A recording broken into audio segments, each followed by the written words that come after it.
beautiful Sunday afternoon. Want to say greetings, good evening. How you doing? Welcome to Beyond Ringside Live. From the Beer Hog in beautiful Pelham, Alabama, yours truly, your tour guide on this excursion into insanity. Oh, wait, no, that's what my psychiatrist used to call himself. I am the Magic City Motor Mouth Fast Study Layne, welcoming in tag team partner this afternoon, the one, the only, the incomparable champion at everything he does. He is the machine, Guff Grayson. What's up, Guff? Man, you're just going to have to start calling me NGL Guff Grayson. Never going to lose, Guff Grayson. Anything I do, I touch, it turns to, I won't say gold, but let's say a fine silver. Well, last time I looked, silver was selling for like $74 an ounce, and I'm okay with that because when I first got into it, it was selling for like $21. So, hey, yes. Yeah, that's called a return on investment. ROI, baby, ROI. Started messing around and bought me some Bitcoin and Ethereum, and I don't even know what in the world I'm doing on that. But I figure if I jump in for a small amount, it'll help me, it'll make me learn. Damn it, now I know I need that soundbite from the roast of Tom Brady when Nikki Glazer was hitting home run after home run.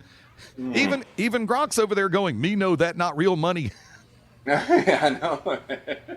I'm sorry. That's just that one of 12 lines that she used that just absolutely stuck with me on that. And so I'll go back and watch it like once a month or once every 6 weeks just for the comedic value. God knows it ain't for Kevin Hart. Sorry. Everybody else up there was lobbing bombs.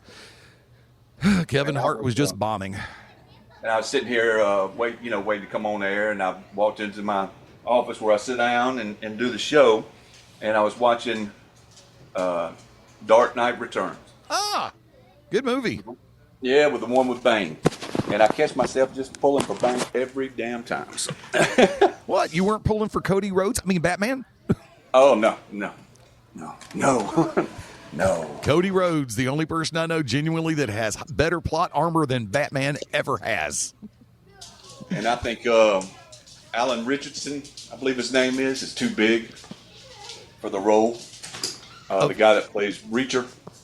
Yeah, on the Amazon, on the series instead of the movies. Yeah. I think he's put in his name in the hat to play what? Batman or Bane? Bruce Wayne. Really? Yeah. Did not know this. I'd rather see him play Bane. Because I think they're going to keep both the Batman series and the DC separate. Well, yeah, God only knows what James Gunn is really going to do with this whole thing. Right. I know Supergirl's coming out a little bit later on in the year, and they've got other stuff that's on the agenda. I've actually, and I hate to say it, I've kind of forgotten about a lot of it. I'm looking forward to Supergirl but once again, they've done a lot of explaining with the teaser trailers, and I don't think they need to put out too much more because as it stands right now, what you've given us is almost the full pretext of the movie in a 2-minute trailer. Well, I think there is going to be a swerve in it, but I agree with you. If they put any more information out there, it's going to be a Marvel movie because they put everything out there. Very true on that one. I mean, I noticed they've tried to go radio silent, and if you haven't seen it, there are people claiming to have been able to leak some of the footage from the convention that the Russos and Feige and Evans and Downey showed up at. CinemaCon. I think it was CinemaCon. I think they do that intentionally. They make it a potato gun appearance. They don't give it clean up. So they know somebody's going to get in there and sneak record it and put it out there, and that's just going to keep the name in the news. Hey, we got this. They've got another year before it comes out, and if every month they come out with just a little bit of somebody, getting a little snippet of it, and that gets everybody talking again who watches these movies. Well, what was funny is there have been a lot of people talking about the fact that there were people in the theater sweeping with a green laser. And green lasers are notorious for messing up the metering system and the focusing system on phone cameras, both Android and iPhone. So from there, they were trying to take appropriate measures. They put everybody on the honor system, and I'm going to be brutally honest about this. For as much as part of my brain is like, I would love to see this, can you get me the footage? The other half of my brain is like, you were trusted not to do this, and you screwed up and put it out there. So, I mean, if I were in one of those seats, I would not be videoing. Well, I would respect the fact that I was allowed to be in that room when they showed it. And then I could go back and write out what I need to write out. So, yeah, like I said, there's this little part of my brain that's like, because I took a picture one time of the opening scene of a movie because I was there, and I put my phone right back up. And the person, there was somebody in the theater, is like, were you shooting video? I said, no, I took a picture, and I showed it to him. And it's like, I put the picture up on social media just to show, yes, I'm watching this particular movie. Leave me alone for 2 hours. And they're like, thank you for doing that. Thank you for putting your phone up. Enjoy the rest of the movie. Thank you. What did I miss? Now you maybe missed the first 15 minutes. If we can rewind it a little bit, I'll be good to go. Yeah, it was kind of like the second 8 minutes of the movie. So, but I don't fault him for doing it. I mean, because look, with all due respect, it takes a lot of guts to sit in that theater and it takes a lot of stability to be able to hold your camera steady for 2.5 hours while you're illegally capturing this thing. And you got to have like power packs hooked onto you and Yeah. battery life, and I couldn't do it. Ain't no way, man. And I am remiss about doing something real quick. Thank you to everybody tuning in this afternoon through BeyondRingside.com, ProWrestlingRadio.net. Yes, if you've been catching the graphics that I've been uploading with the QR code, the newer QR code from the last 2 weeks is active. We'll take you to the audio stream over at radio.co, which is one of our hosts as far as the station itself goes. Sliding on into it for a hot second, we covered it within hours this past Wednesday. I'm not saying that is, well, you were there first. I'm saying that it's something that was leading into the show, and we all felt that it was the lead story. And that lead has been added on to Braves Nation. My heart goes out to all of us on this one. And I can call myself a Braves fan. I used to go to Fulton County Stadium back in the 80s when it was not that damn crowded. So yeah, Fulton County ghost town. Yeah, and I'm referring to, of course, the passing of a true icon in so many ways. And I know I hate using that word because so many people have bastardized it and watered it down. But when you're talking about what Ted Turner meant to the world of entertainment, not to mention the world of pro wrestling, you have to use that word. And I've had an opportunity to express some thoughts about it, and I'd like to turn to Guff Grayson. My friend, the floor is all yours. Your thoughts on Ted Turner. Yeah, Ted Turner, he was a charismatic guy that created a monolith from nothing. Came in, bought a TV station with TBS, TNT, created CNN, bought the Braves, all in this little fell swoop of getting things done, and became a mogul in the industry. So, look, politics aside, giving respect to the man for what he did, but he bought the Braves. You know, didn't buy the Hawks, but he bought the Braves, and he gave us nothing for so long with the Braves. How many? Okay, I see where you're going.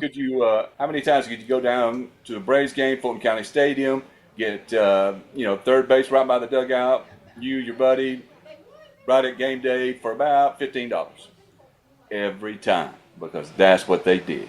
They just put a meager product out there, but this guy had the huevos to buy this thing and help build it up over time. And build it up he did until he sold it recently, 20 years ago, whenever they bought it. But I give all due respect to the gentleman.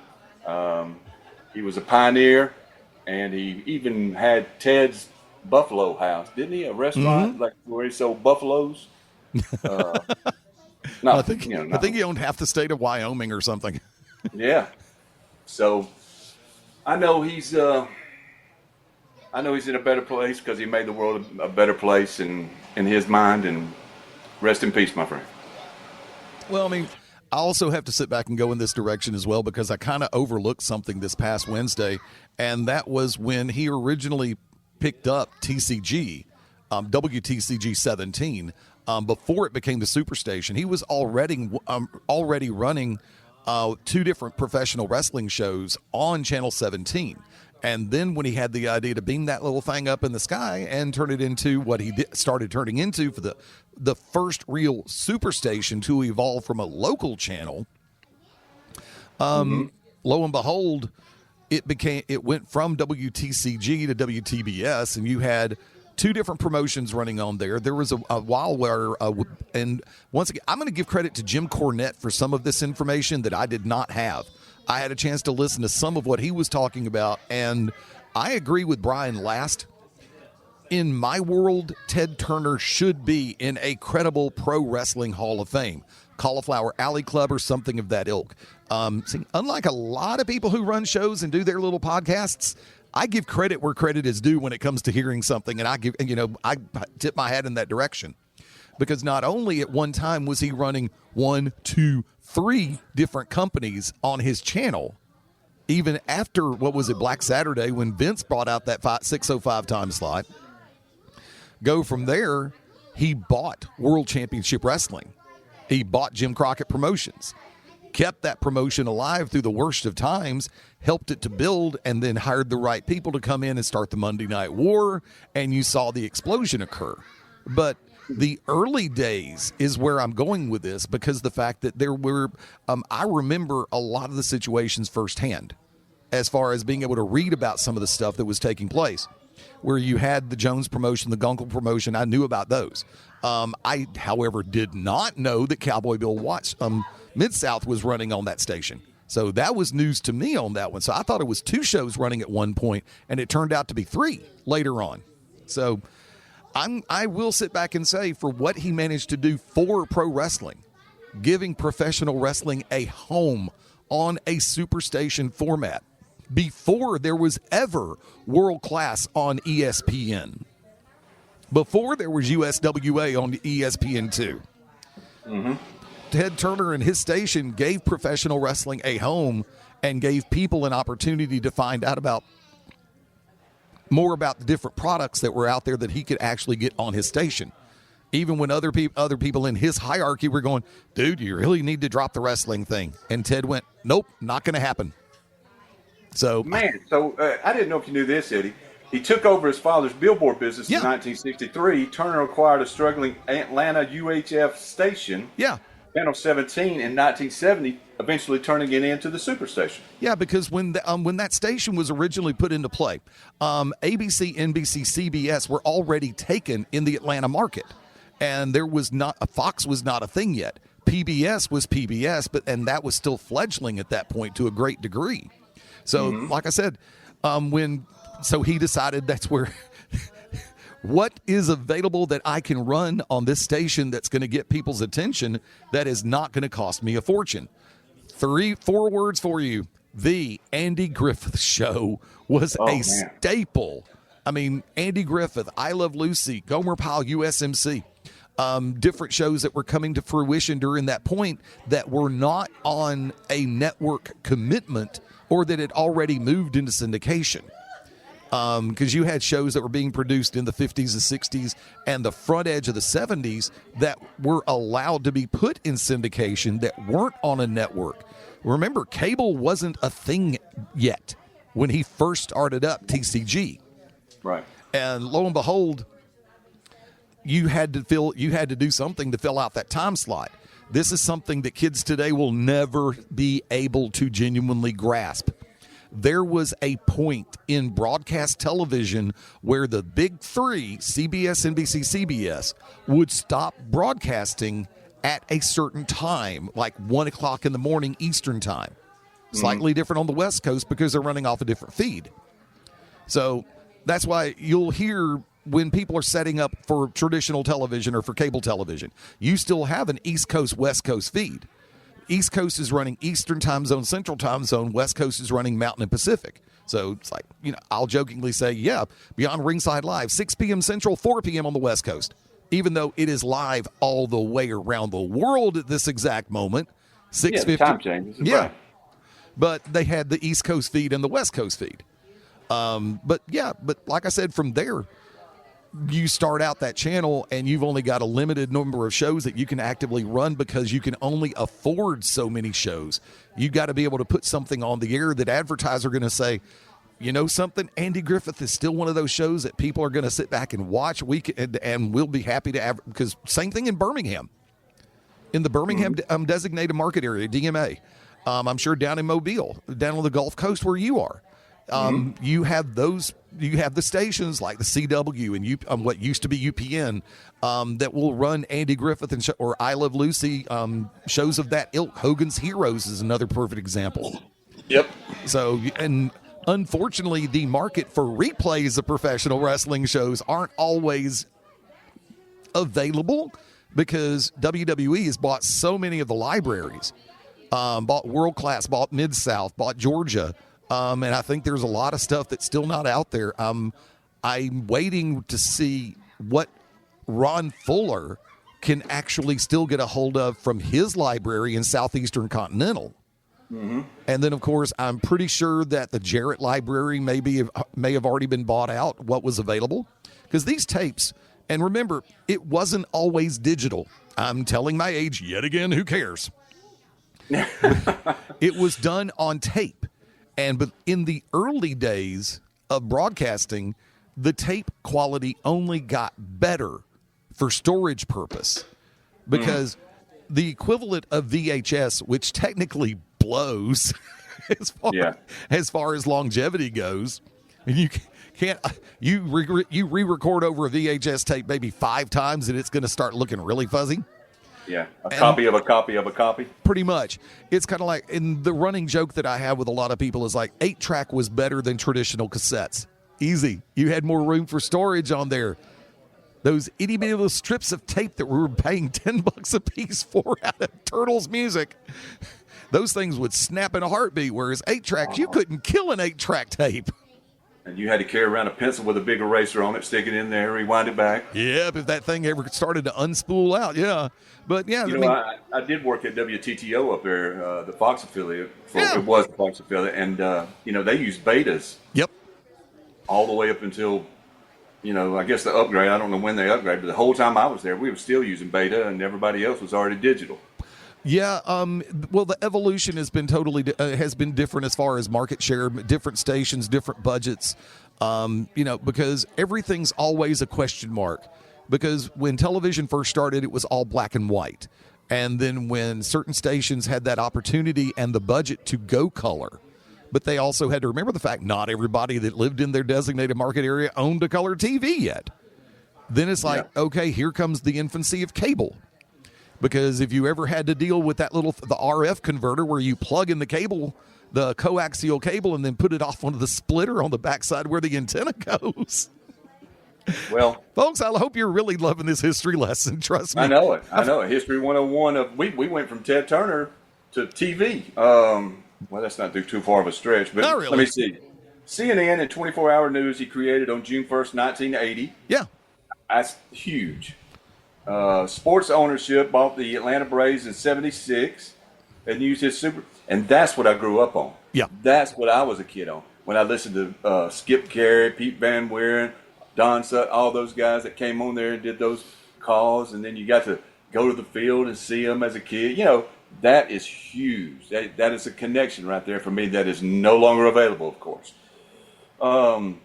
Merger later, in 1996, he sold his company, Turner Broadcasting System, to Time Warner. I hated that move. And since I've gotten quite a few messages on my phone, Ted Turner did own the Hawks for over 25 years. Didn't know it. He purchased the NBA franchise in 1977 for about $12 million, and primarily to secure consistent sports programming for his budding television station. Because Ted also owned the WHL Atlanta Flames, the subsidiary of I believe at that time they were the Calgary Flames. But, so Turner, he was doing what needed to be done in order to provide content. And even though the Braves were not doing that good, and sometimes we were lucky to see 3,000 faces, 4,000 faces at Fulton County Stadium, it was still a good draw on television. And Chief Nakahoma. Oh, hell yeah, dude. I know. I remember all that like it was yesterday. Absolutely. And depending on exactly what machine I fire up, it might be yesterday. But yes, we're going to violate the time-space continuum again. So, I mean, it's like when you have those situations, because the other thing in play was the Techwood Studios were Georgia Championship Wrestling from Georgia Championship Wrestling, then World Championship Wrestling, the epicenter for Ted's, with the exception of, like I said, finding out about the Bill Watts promotion. going from there. And that studio at Techwood was legendary because you had moments that were created there that so many people, even though it was only like 100, 125 people in that area, in that room, it was a party. The Techwood studio was a party during either live or taping of Georgia Championship Wrestling, World Championship Wrestling. Then Tommy Rich was there. And then, no comment. No comment. And then, of course, adding the Omni to everything. I mean, I remember that venue once again like it was yesterday. I remember the first time I went there was, I believe, 81. Maybe, no, it was before that. I'm sorry. It was definitely a couple of years before that because I went over with family and friends. You know who we should have got on this conversation, right? Who did? Even if he could only jump, even if he could only jump in for just a few minutes to give us his in-state version of things. Is he available? You tell me. I don't know. I don't. Man, we're strictly on-air friendship. Off the air, we hate each other. No, I'm just kidding. Oh, we're talking about tag team partners doing that. Oh yeah. Yeah, Guff, Grayson, and Sweet Daddy were at least one-time GCW tag team champions. Man, we held that title up more than once, I believe. I think you did too. Yeah. Some of that I was there for. Some of it I was not. We'll check on that during the break. We'll see if we can pull him in. But again, even with Ted Turner passing and all the things that he did for Atlanta, the other passing, which struck even closer to me, was Bobby Cox, the former manager of the Atlanta Braves. He was a staple in the Braves dugout, and he was a great manager. And how do you become a great manager? Your players all respect and like you, and all of them did. Nobody had anything bad to say. Even when Andrew Jones got pulled out of the middle of a game because he didn't run, he still had the respect and fondness for Bobby Cox. He knew what he did was right. And he recently passed away. Had a undisclosed illness, over 29 seasons managerial career, and he only played 2 seasons of baseball. Yeah. For the Yankees. Yeah. Exactly. And I know what you're going to ask, Eddie. Chuck, do you have any Bobby Cox trading cards? Since I do get a lot of trading cards. I have his first year trading card when he managed the Toronto Blue Jays. So I might be sticking that bad boy up on eBay and make me a little monetary value because normally it's a $2 card. I'd say open up the Whatnot channel. Whatnot's getting a bad rap on people just getting on there and doing stupid, idiotic, childish stuff. And I'll explain that later. We can get into it. Oh, you mean OnlyFans? No, they can't do that, but they'll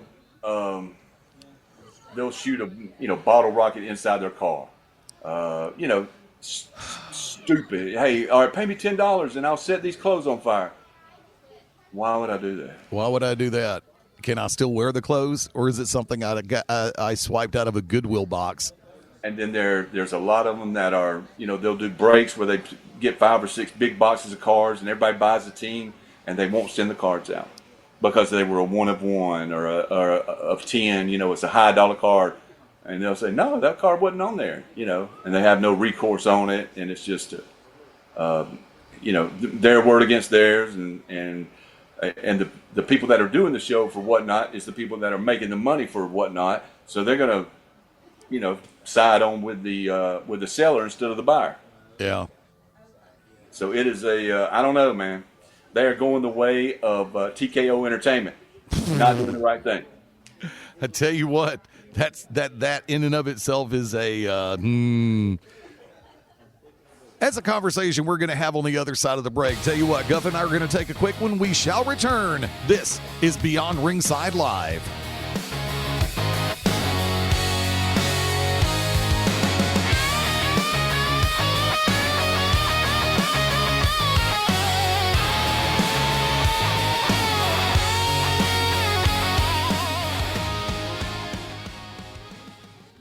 The Beer Hog in Pelham, Alabama is your craft beer destination. Featuring 64 crafts on draft, a full bar selection, and a great menu with some of your favorite eats, The Beer Hog has everything to be your go-to place to get together with friends, family, and co-workers after a long day.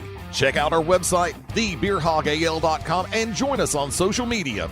There's always something happening, and you're always invited. Come on in, 2408 Pelham Parkway, located in Campus 124. Come on in to the Beer Hog.